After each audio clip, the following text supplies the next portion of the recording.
Changing your Petra.com password, the CD turns 30, Research in Motion posts a loss for the quarter, LinkedIn adds new features, and research shows potentially adorable ways to be more productive at work. I'm Monica Helms with Petra Industries, here to bring you 5 of the week's hottest news stories right here on Petra Channels. This week, I'd like to take a moment to remind you of a habit we should all develop: changing your password regularly. Regularly changing your password reduces the likelihood that it'll be used for multiple accounts. This not only reduces the risk of compromising the security of your account, but it also helps ensure that an intruder won't be able to gain access to more than one of your accounts. You can change your Petra.com password by accessing your account dashboard and clicking Change Password under Contact Information. From there, you'll be able to enter and confirm a new one. See? Easy as pie. The compact disc turned 30 this week, with CNET and several other news sources attributing its official birthday to the CD release of Billy Joel's album 52nd Street. I'll wait for a moment while everyone under the age of 30 does a Google search to find out who Billy Joel is. Good? Okay. The release of the first CD player also coincided with the album, with Sony selling each one for $1,000 apiece.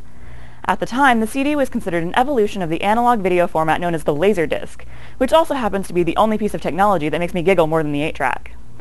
In what appears to be a description of the early stages of the hipster movement, the author of this article also goes on to describe how he worked as a high-end audio salesman in the 80s, discussing how he used to do blind tests playing the same albums on both CD and LP, in order to show how little difference there was in sound quality. Concern for sound quality wasn't the only deciding factor. In its early days, a CD also cost nearly twice as much as an LP. To celebrate its 30th birthday, the people who still buy CDs will be getting a table for 6 at TGI Fridays, and talking about how annoying it is when you get a VHS tape from Blockbuster that hasn't been rewound. Speaking of technology nobody cares about, Research in Motion was able to cut its second quarter net loss by more than half from the first quarter.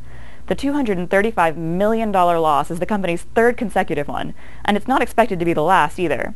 Said the company's CEO, however, Research in Motion's subscriber base has grown to about 80 million global users, and carriers and developers are responding well to previews of BlackBerry 10.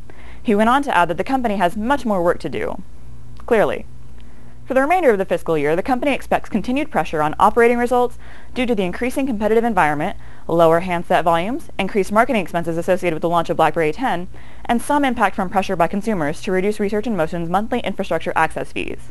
So basically, all the same things that everyone else already has to deal with. The company also said that it will continue to invest in targeted marketing and sales programs to aggressively drive the sales of BlackBerry 7 handheld devices before the BlackBerry 10 launch. More than 2 years ago, a professional social network and possibly the only thing more boring than Google+, LinkedIn began allowing members to follow companies. This allowed professionals a way to easily access company updates such as job openings, new developments, and more.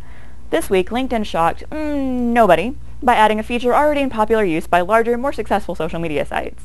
LinkedIn users can now follow up to 150 of what they're calling the most influential thought leaders, such as Tony Robbins, Sally Krawcheck, Mitt Romney, and more. Users can read what they post, like and comment directly on their posts, and share their networks, bringing to the table pretty much nothing new. As data is gathered, the site will also begin recommending similar people to follow based on who you currently follow and the content that you read. Eventually, the plan is to allow all users the option to follow each other universally.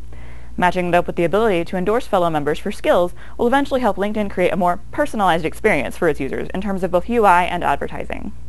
Alright, let's talk about something that really matters.